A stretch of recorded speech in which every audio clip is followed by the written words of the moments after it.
নমস্কার বন্ধুরা, যাতা জব ভ্যাকেন্সি ইউটিউব চ্যানেলের পক্ষ থেকে তোমাদের সকলকে স্বাগতম। তো বন্ধুরা, আজ আমি আলোচনা করব সেন্ট্রাল রেলওয়ের পক্ষ থেকে বের হওয়া একটি গুরুত্বপূর্ণ সরকারি চাকরির বিজ্ঞপ্তি নিয়ে। একদম সম্পূর্ণ নতুন বিজ্ঞপ্তি। এখানে তোমাদের বলে রাখি, কোনোরকম লিখিত পরীক্ষা বা কোনোরকম ইন্টারভিউ থাকছে না। তোমাদের মাধ্যমিক প্লাস আইটিআর নাম্বারের ভিত্তিতে মেরিট লিস্ট তৈরি করা হবে। তোমরা এখানে ভারতবর্ষের যে কোনো প্রান্ত থেকে ছেলে মেয়ে প্রত্যেকে আবেদন করতে পারবে। অর্থাৎ রাজ্যের 23 জেলার যে কোনো প্রান্ত থেকে ছেলে মেয়ে প্রত্যেকে আবেদন করতে পারবে। এখানে মোট 2424টি শূন্য পদ রয়েছে। এখানে তোমাদের অনলাইনের মাধ্যমে অ্যাপ্লিকেশন করতে হবে। ইতিমধ্যে অ্যাপ্লিকেশন শুরু হয়ে গেছে। তাই বলছি, এখানে আবেদন পদ্ধতি কী রয়েছে, শিক্ষাগত যোগ্যতা কী চাই, বয়স সীমা কত চাই ইত্যাদি সমস্ত বিষয় নিয়ে সমস্ত বিজ্ঞপ্তি প্রথম থেকে শেষ অবধি তোমাদের সাথে আলোচনা করব। তার আগে প্রত্যেকের কাছে একটাই রিকোয়েস্ট করব, যারা এখনও আমাদের চ্যানেলটাকে সাবস্ক্রাইব করনি তারা তাড়াতাড়ি চ্যানেলটাকে সাবস্ক্রাইব করে পাশে থাকা বেল আইকনটিকে ক্লিক করে দিও, যাতে করে পরবর্তী সমস্ত কিছু ইনফরমেশন সবার আগে পেয়ে যেতে পারো। চলো দেরি না করে অফিসিয়াল বিজ্ঞপ্তি নিয়ে আলোচনা শুরু করি। তো দেখো বন্ধুরা, অফিসিয়াল বিজ্ঞপ্তিটি ওপেন করে নিয়েছি। একদম সম্পূর্ণ নতুন বিজ্ঞপ্তি।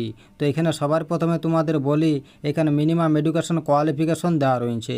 এখানে বলা হয়েছে প্রার্থীকে যে কোনো স্বীকৃতি বোর্ড বা স্কুল থেকে মিনিমাম 50% নাম্বার নিয়ে মাধ্যমিক পাস হতে হবে এবং সঙ্গে আইটিআই সার্টিফিকেট থাকতে হবে, তাহলে এখানে তোমরা আবেদন করতে পারবে। এখানে অ্যাপ্লিকেশন করার সময় তোমাদের একটা অ্যাপ্লিকেশন ফি দিতে হবে, সেটা এখানে দেওয়া রয়েছে।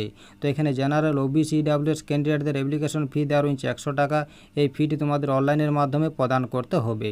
এই ফিটি কিন্তু তোমাদের ফেরত দেওয়া হবে না। এইখানে এসসি এসটি পিডাব্লিউডি ওমেন ক্যান্ডিডেটদের কোনো অ্যাপ্লিকেশন ফি লাগবে না, সম্পূর্ণ বিনামূল্যে তোমরা আবেদন করতে পারবে।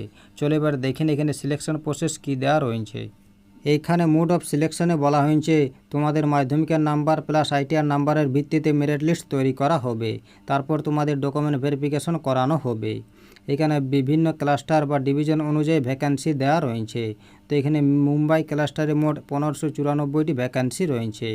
এইখানে ভূষাল ক্লাস্টারে মোট 296টি ভ্যাকেন্সি রয়েছে।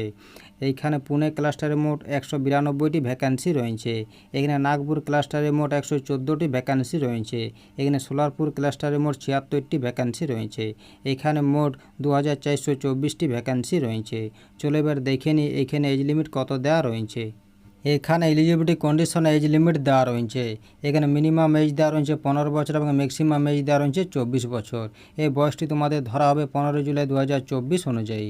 এছাড়াও এখানে বয়সের ছাড় দেওয়া রয়েছে। এখানে এসসি এসটি ক্যান্ডিডেটদের বয়সের ছাড় দেওয়া রয়েছে 5 বছর এবং ওবিসি ক্যান্ডিডেটদের বয়সের ছাড় দেওয়া রয়েছে 3 বছর। এখানে বলা হয়েছে ইউআর ক্যান্ডিডেট হলে তাদের জন্ম 15 জুলাই 2000 থেকে 15 জুলাই 2009 এর মধ্যে হতে হবে এবং এসসি বা এসটি ক্যান্ডিডেট হলে তাদের জন্ম 15 জুলাই 1995 থেকে 15 জুলাই 2009 এর মধ্যে হতে হবে এবং ওবিসি ক্যান্ডিডেট হলে তাদের জন্ম 15 জুলাই 1997 থেকে 15 জুলাই 2009 এর মধ্যে হতে হবে, তাহলে এখানে আবেদন জানাতে পারবে। এখানে পিডাব্লিউডি ক্যান্ডিডেটদের বয়সের ছাড় দেওয়া রয়েছে 10 বছর। চলো এবার দেখে নিই নিয়োগটি কোথা থেকে করা হয়েছে। তো বন্ধুরা, নিয়োগটি করা হয়েছে সেন্ট্রাল রেলওয়ে রিক্রুটমেন্ট সেলের পক্ষ থেকে। এই যে দেখতে পাচ্ছ, এটা হলো নোটিফিকেশান নাম্বার। এই নোটিফিকেশানটি 15 জুলাই 2024 তারিখে প্রকাশিত হয়েছে। এখানে অ্যাপেন্ডিক্স পোস্টে নিয়োগ করা হয়েছে। এখানে মাধ্যমিক এবং আইটিআই পাস ছেলে মেয়েদের নেওয়া হবে অ্যাপেন্ডিক্সশিপ ট্রেনিং করার জন্য। তো যদি তোমরা অ্যাপ্লিকেশন করতে চাও তাহলে তোমাদের এখানে অনলাইনের মাধ্যমে অ্যাপ্লিকেশন করতে হবে। এখানে অনলাইন অ্যাপ্লিকেশন শুরু হয়েছে 16 জুলাই 2024 থেকে, যেটা শেষ তারিখ দেওয়া রয়েছে 15 আগস্ট 2024। এই সময়ের মধ্যে তোমাদের অ্যাপ্লিকেশন করে নিতে হবে।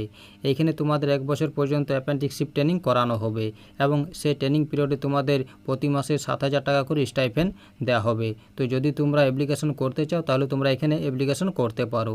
তো এই ছিল নোটিফিকেশনের কয়েকটি গুরুত্বপূর্ণ পয়েন্ট। ভিডিও ভালো লাগলে অবশ্যই লাইক করো এবং আমাদের চ্যানেলটাকে সাবস্ক্রাইব করে অবশ্যই আমাদের সাপোর্ট করো। আর ভিডিওটা সম্পূর্ণ দেখার জন্য তোমাদের সকলকে অসংখ্য ধন্যবাদ।